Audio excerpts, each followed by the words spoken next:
어느 날 천사 가브리엘이 이 땅을 내려다보고 있었습니다. 그리고 굉장히 당황스러운 모습으로 예수님께 달려갔습니다. 예수님, 큰일 났습니다. 예수님의 제자들이 땅에서 다 죽어가고 있습니다. 야고보도 죽었습니다.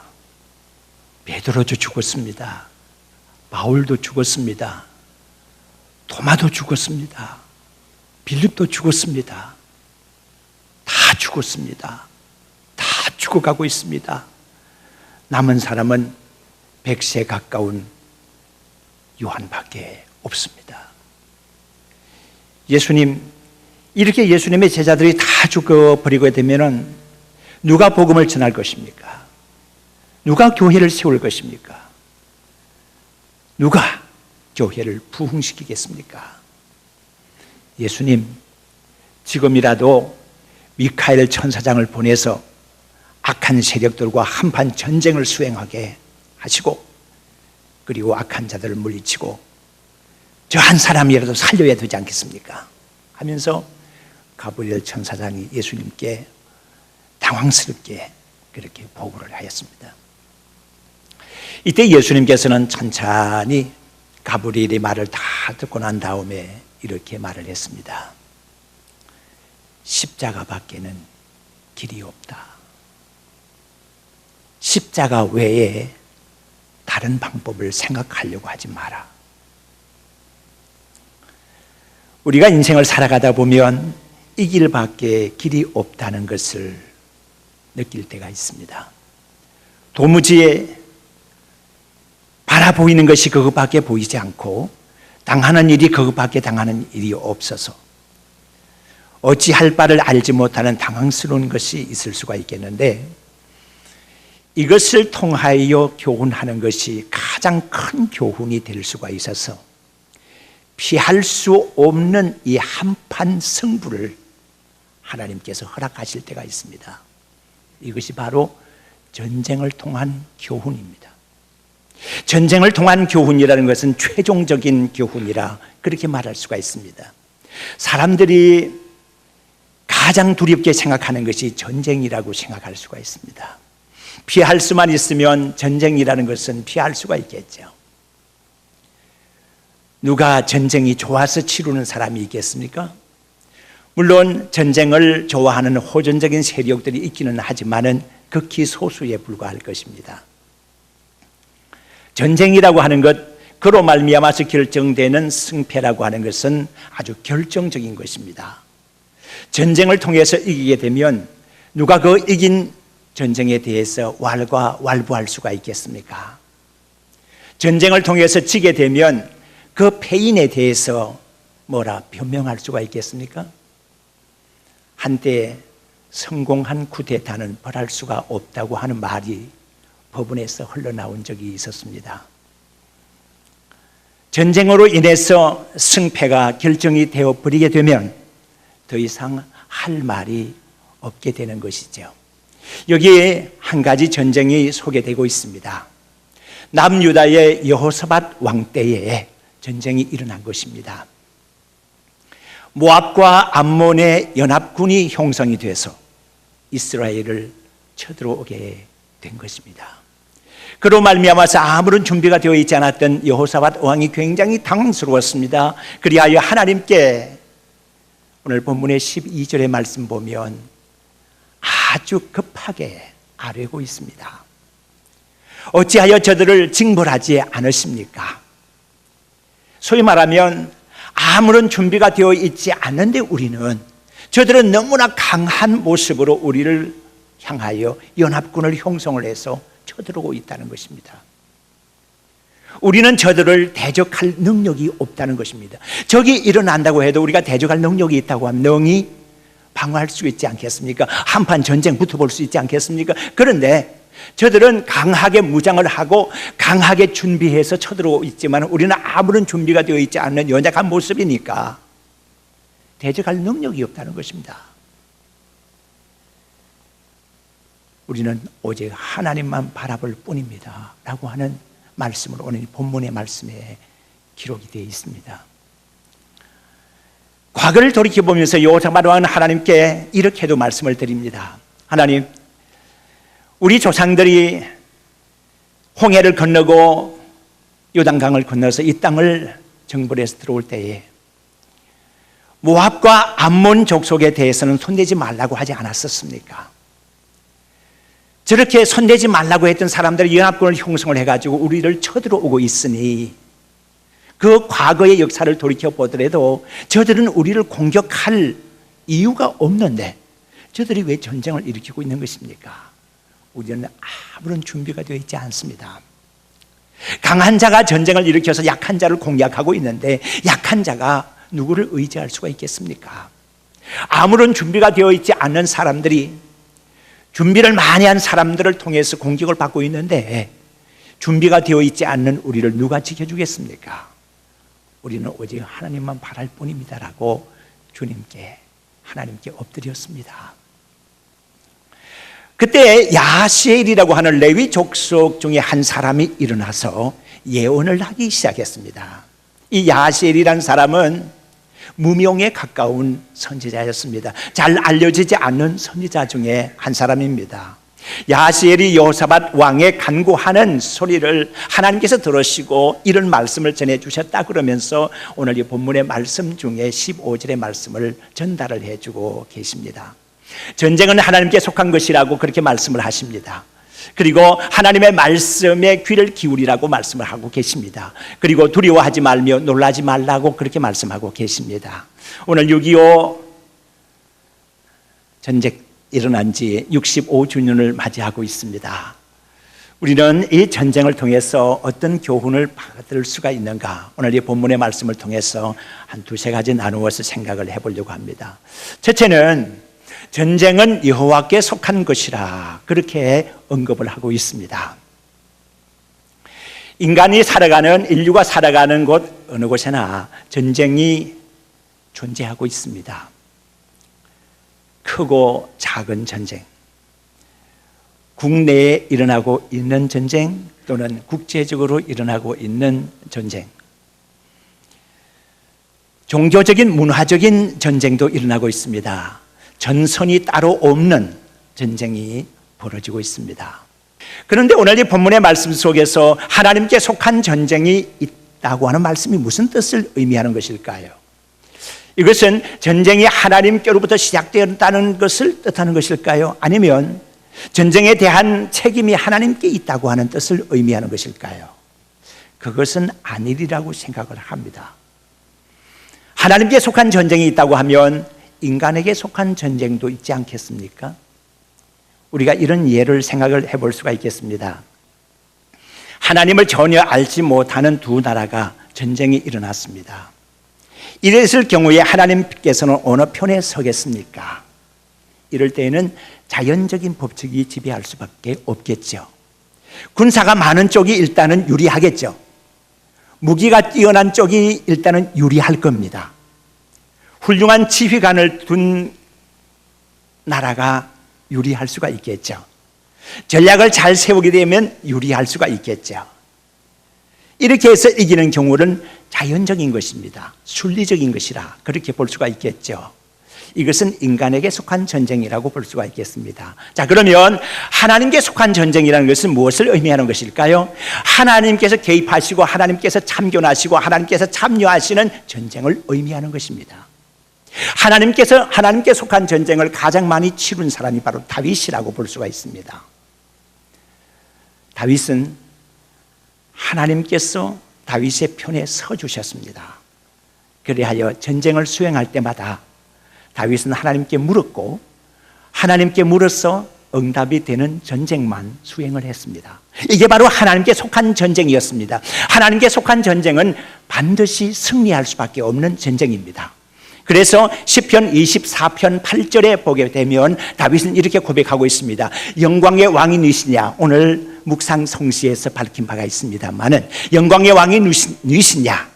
강하고 능한 여호와시요 전쟁에 능한 여호와시라 그렇게 말씀하고 계십니다. 전쟁에 능한 여호와시니까 여호와께 속한 전쟁에서 누가 여호와를 꺾고 승리할 수가 있겠습니까? 여호와께 속한 전쟁은 반드시 여호와께 속한 편에 있게 마련인 것입니다. 청소년들을 대상으로 해서 어떤 기관에서 이런 조사를 해봤다고 합니다. 6.25 전쟁이 당사자가 누구냐라고 하는 질문입니다. 그랬더니 우리는 금방 대답할 수 있는 얘기를 이 청소년들이 금방 대답을 못한 겁니다. 기상천외한 대답이 나옵니다. 6.25 전쟁이요? 한국과 일본과의 전쟁 아닙니까? 6.25 전쟁이요? 경상도 사람들과 하고 전라도 사람들하고 서로 지역 감정으로 해가지고 지리산에서 일어난 전쟁 아닙니까? 있지도 않은 전쟁을 가지고서 그렇게 얘기를 하는 겁니다. 남침이냐 북침이냐라고 하는 질문을 해봤더니 선생님은 북침이라고 가르쳤는데요, 우리 아버지는 남침이라고 그러대요. 북침이건 남침이건 뭐가 중요합니까? 그제 전쟁이 있었다는 건 그건 사실이지요. 사실이겠지요. 이렇게 대답을 한 겁니다. 여러분들 생각에는 어떻습니까? 지나간 역사를 통해서 교훈을 얻지 못한다고 하면 현실을 우리가 지혜롭게 살아갈 수가 없습니다. 현실을 지혜롭게 살아가지 못하고 터전을 잡지 못한다고 하면 우리의 미래에는 희망이 없는 거 아니겠는가 하는 생각을 가지게 되는 것입니다. 그러니까 지나간 모든 경험이나 역사를 토대로 해서 현실의 삶이 존재하는 것이고 앞으로의 미래를 기약할 수가 있을 것이다. 그러면 지나간 모든 역사를 부정하거나 그것을 잘못 왜곡되게 가르쳐서도 안 되고 인식해서도 안 된다고 하는 것입니다. 6.25 전쟁, 한국 전쟁을 우리가 생각을 해보게 되면 하나님을 알지 못하는 공산주의자들과 하나님을 섬기는 연합군과의 전쟁이었습니다. 처음에는 그랬지 않았습니다. 그러나 전쟁이 점차 진행이 되면서 우리나라에 토끼꼬리만큼 남았을 때에 연합군이 개입이 됐습니다. 그렇게 되면서 우리에게 회복이 되는 절반 정도의 회복이었습니다만 회복이 되었거든요. 이것은 여호와께 속한 전쟁이었습니다. 이긴 전쟁이다. 그렇게 생각할 수가 있을 것입니다. 두 번째로 생각할 수 있는 것은 하나님의 말씀을 들으라고 하는 것입니다. 우리가 어떤 때 하나님 말씀을 듣는 것보다도 전쟁 통해서 하나님 말씀을 들으라고 하는 이 말씀은 굉장히 감각적으로 굉장히 뼛속 깊이 사무치며 들어오는 것입니다. 사람이 힘들고 어려울 때에 말씀해 주시는 이것이 우리의 마음속에 뼛속 깊이 들어오는 말씀 아니겠습니까? 전쟁을 통해서 교훈을 받는 이 말씀이 굉장히 감각적으로 깊이 있게 와 닿는 말씀이거든요. 전쟁이 일어나게 되면 가장 큰 피해는 누가 당하는 것입니까? 우리는 간혹 이렇게 생각합니다. 군인들이 가장 큰 피해를 보겠죠. 물론 많은 숫자가 죽어나가겠죠. 그런데 더 비절참절한 것은 군인들의 아내, 군인들의 딸들, 그리고 연약한 아이들입니다. 가장 불쌍한 이들입니다. 한번 싸워보지도 못하고 한번 힘을 내어보지도 못하고 끌려가고 압박을 당할 그런 사람들이 여자들이고 어린 아이들입니다. 여자들은 힘이 없어서, 어린 아이들은 의지할 곳이 없어서. 그래서 13절의 말씀을 보니까는요, 하나님 앞에 섰는 사람들이 있습니다. 그 섰는 사람들 가운데 가만히 보면 이스라엘의 유다 사람들 전체입니다. 그리고 그 아내입니다. 그리고 그 자녀들입니다. 어린 아이들입니다. 이스라엘 사람들이 손에 손을 잡고 그리고 어린 아이들과 자녀들과 함께 하나님 앞에 섰다고 하는 것입니다. 하나님 앞에 선 이유는 무엇입니까? 하나님의 말씀을 듣기 위한 것입니다. 우리가 달리 다른 곳에 가서 살 길을 찾을 수가 없고 뾰족한 방법이 없어서 이 길밖에 길이 없어서 하나님 앞에 무릎을 꿇었습니다. 하나님 뭐라고 말씀 좀 해 주십시오. 이 전쟁의 말방울 소리가 들려오고 있는데 우리가 어떻게 하면 좋겠습니까? 우리의 아내들은 사로잡혀 가서 욕을 보게 될 것이고 우리 어린 아이들은 끌려가서 이제 종살이를 하게 될 것입니다. 우리에게 희망이 있겠습니까? 이제 우리에게 뭐라고 말씀 좀 해 주십시오. 흔들리지 않는 하나님의 말씀 앞에 섰습니다. 하나님의 말씀이 반석이고 하나님의 말씀이 기둥 아닙니까? 하나님의 말씀이 무너져버리고 하나님의 말씀이 존재하지 않는다 그러면 흔들리는 세상에서 우리가 중심을 잡을 수가 있겠습니까? 오직 하나님의 말씀만이 우리를 중심을 잡아줄 수가 있는 것이고 하나님의 말씀만이 반석 아니겠습니까? 하나님의 말씀만이 바위 아니겠습니까? 변치 않는 것이 있다고 하면 바로 하나님의 말씀이거든요. 하나님 말씀 붙들면 삽니다. 다른 거 다 놓쳐도 하나님의 말씀 붙들면 사는 줄로 믿습니다. 전쟁의 소문이 들려온다고 해도 두려워할 이유가 없습니다. 이런저런 소문이 우리 귀에 들려온다고 해도 우리는 절대로 흔들릴 이유가 없다고 하는 것입니다. 하나님의 말씀, 그 진리의 말씀 앞에 있다고 하는 것입니다. 진리의 말씀은 상황과 여건이 이렇게 저렇게 변한다고 해서 달라지는 것이 아닙니다. 아브라함 링컨 대통령이 어느 날 이런저런 대화를 하다가 여러 사람들이 있는 곳에서 이런 질문을 던졌습니다. 여러분, 개가 있습니다.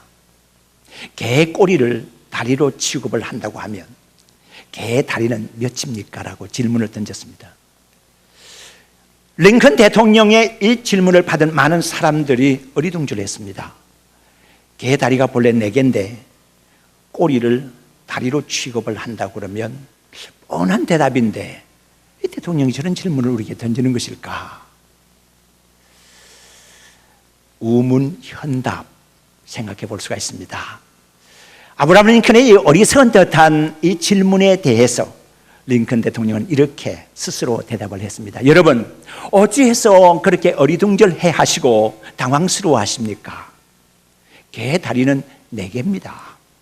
아무리 꼬리를 다리라고 한다고 해서 그 꼬리가 다리가 되는 것입니까?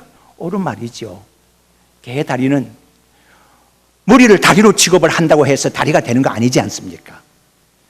꼬리를 다리로 취급한다고 해서 개의 다리가 되는 건 아니거든요. 개의 다리는 오직 4개뿐입니다. 이건 진리거든요.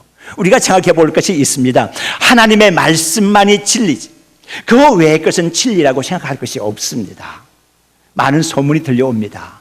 야, 한반도가 지정학적으로 말해서 강대국들 사이에 위치해서 전쟁의 화구가 될 수 있는 곳이거든요. 우리는 그것을 인정하고 있습니다. 많은 소리가 들려옵니다. 소문이 들려옵니다. 자, 중국의 소리가 어떠냐? 중국의 입장이 어떠냐? 러시아가 중국하고 손을 잡았다는데 어떻게 되는 거냐? 아, 북한이 러시아하고 손을 잡았대. 아, 일본 사람들은 이렇게 말하고 이렇게 하고 있는데 미국 사람들은 이렇게 말하는데, 이렇게 말하면서 우리나라 주변에 있는 나라들에 대해서 우리가 많은 소문을 듣고 있습니다. 이런 소문에 의해서 우리가 갈팡질팡할 이유가 없습니다. 이런 모든 소리는 참고사항일 뿐입니다. 생각해 보십시오. 미국을 위시해서 우리 주변에 있는 나라들은요, 제일 먼저 생각하는 것이 자국의 이익입니다. 자국의 이익을 떠나서 한반도의 이익을 생각하겠습니까?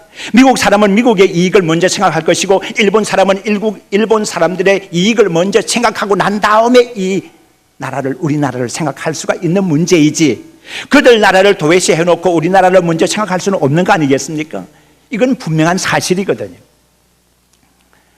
그러니까 우리는 오직 하나님의 말씀에, 진리의 말씀에, 흔들리지 않는 하나님의 말씀에 우리를 가장 귀히 여겨주신다고 하는 하나님의 말씀에 심취해야 할 이유가 있고, 그 말씀 위에 토대를 줄 이유가 있다는 것입니다. 메르스와의 전투가 벌어지고 있습니다. 전염병과의 전투입니다.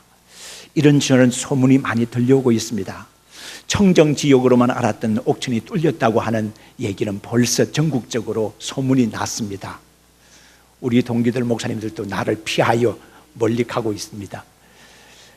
이거 어쩔 수 없지 않습니까? 그렇다고 해서 우리가 전염병을 두려워하면서 이리저리 피할 건 없지 않습니까? 믿음의 성도 여러분, 우리 귀에 이런저런 소문이 들려온다고 해도, 전쟁의 소문이 들려온다고 해도, 전염병의 소문이 들려온다고 해도 우리는 흔들릴 이유가 하등 없다고 하는 것입니다. 하나님의 말씀의 터 위에 자리를 잡으시고 거기에 강하게 서시기를 바랍니다. 세 번째 교훈이 무엇입니까? 두려워하지 말라고 하는 것입니다. 놀라지 말라고 하는 것입니다. 사람에게는 공포증이 있습니다. 사람의 뇌를 움직이는 여러 가지 심각한 생각들 가운데에 공포라고 하는 것이 가장 심각한 것입니다. 사람의 뇌가 공포에 대해서 반응을 깊이 하게 되면 다른 모든 생각이 다 죽어져 버리는 것입니다. 그로 말미암아서 부정적인 생각이 콱 사로잡히게 되게 되면 가슴이 뛰기 시작합니다. 그리고 사지가 부들부들 떨리기 시작합니다. 아무것도 할 수가 없습니다. 공포감에 사로잡히게 되면 아무것도 할 수가 없고 아무 생각이 나지 않습니다. 여러분들이 높은 곳에 올라가 보셨습니까? 높은 절벽 위에 서 보셨습니까? 천길 낭떠러지 위에 서 보셨습니까? 다른 생각이 납니까? 다른 생각은 전혀 나지 않습니다. 높은 곳에 올라가게 되면 두려움이 생깁니다. 그것을 가르쳐서 고소공포증이라고 얘기합니다. 높은 곳에 가면 생기는 공포증입니다. 그런데 여러분, 이 공포심이라고 하는 것이 인간에게 전혀 불필요한 것은 아니죠. 필요악처럼 존재하는 것입니다. 높은 데 올라가서도 두려워하는 마음이 생기지 않는다 그러면 사람들이 자나깨나 그냥 높은 데 올라가지 않겠습니까? 높은 데 올라가면 경관도 좋고 좋지 않겠습니까? 그래서 높은 데 올라가서 함부로 행동을 하고 경거망동한 행동을 하다가 떨어져 죽으면 어떡합니까? 그러니까 높은 곳에 올라가서 공포증이 생기는 것은 필요한 거거든요. 사람에게 공포심이 생기는 것은 어느 정도 필요한 거예요. 그런데 불필요한 공포심을 가지면 안 되지 않느냐는 거예요. 사람이 갇혀 있는 곳에 들어가게 되면 공포심을 느끼게 됩니다. 어떤 사람들은 터널 속으로 들어가게 되면 숨막히는 듯한 느낌을 가지는 사람이 있습니다. 승용차를 타고 터널 속으로 들어가게 되면 아이고 이거 어떡하나 하고 막 오므라드는 사람이 있습니다. 폐쇄 공포증이라고 얘기하는 것이죠. 그런데 불필요할 정도로 공포 감정에 사로잡히게 되면 공포스럽게 하는 사건 자체가 문제가 되는 것이 아니라 공포를 느끼게 되는 공포 감정이 문제가 되는 것입니다. 그래서 두려워지고 놀라게 되는 것입니다. 어찌할 바를 알지 못하는 것입니다. 오늘 이 본문의 말씀도 보니까 여호사밧 왕이 뭐라고 얘기합니까? 저들은 수효가 많습니다. 우리는 저들을 대적할 능력이 없습니다. 어찌할 바를 알지 못합니다. 그리고 우리는 오직 주만 바라봅니다. 어찌할 바를 알지 못하는 것이 두려워하는 감정이거든요. 두려워하는 이 감정 때문에 어찌할 바를 모른다고 하는 것입니다. 그래서 두려워하면서 하나님 앞에 부들부들 떨고 있는 것입니다. 이때 하나님께서 야시엘을 통해서 주신 말씀이 뭡니까? 두려워하지 말고 떨지 말라, 놀라지 말라고 하는 것입니다. 하나님께서 이기게 해주신다는 것입니다. 그래서 여호사밧 왕이 군사를 끌고 나갔습니다. 그리하여 큰 승리를 거두고 돌아왔지 않았습니까? 오늘 이 본문의 말씀을 통해서 전쟁을 통한 교훈을 받게 되는 것입니다. 전쟁은 여호와께 속한 것이다. 여호와께 속한 전쟁은 이길 수가 있다는 것입니다. 그러니까 우리가 전쟁을 할 때에 무엇을 하든지 간에 하나님께서 내 편에 서 계신가, 이것을 확인하고 전쟁할 필요가 있다는 것입니다. 확인할 필요가 있습니다. 내가 하나님 편에 서 있는가, 그리고 하나님은 내 편에 계신가, 나를 도와주시는가. 하나님이 나를 도와주시지 아니하시면 아무리 보잘것없는 전투에도 이길 수가 없습니다. 이것이 가데스 바네아의 교훈임과 동시에 블레셋과 마주하고 있는 골리앗 장군 앞에 이스라엘 그 전투의 교훈이지 않습니까? 하나님이 함께 하시면 약한 다윗도 골리앗을 이길 수가 있었습니다. 보잘것없어도 이길 수가 있습니다. 그러나 하나님이 함께 하지 아니하시면 여리고 성을 공략했던 이스라엘 백성들이 아이 성에는 실패하지 않았습니까? 바로 이 이유입니다. 하나님이 내 편인가를 분명하게 확인하시고 모든 일을 행하시기를 바랍니다. 우리는 하나님의 말씀 앞에 서야 됩니다. 동시에 두려워하거나 놀라지 말고 하나님 붙들고 승리할 수 있기를 주의 이름으로 축원합니다.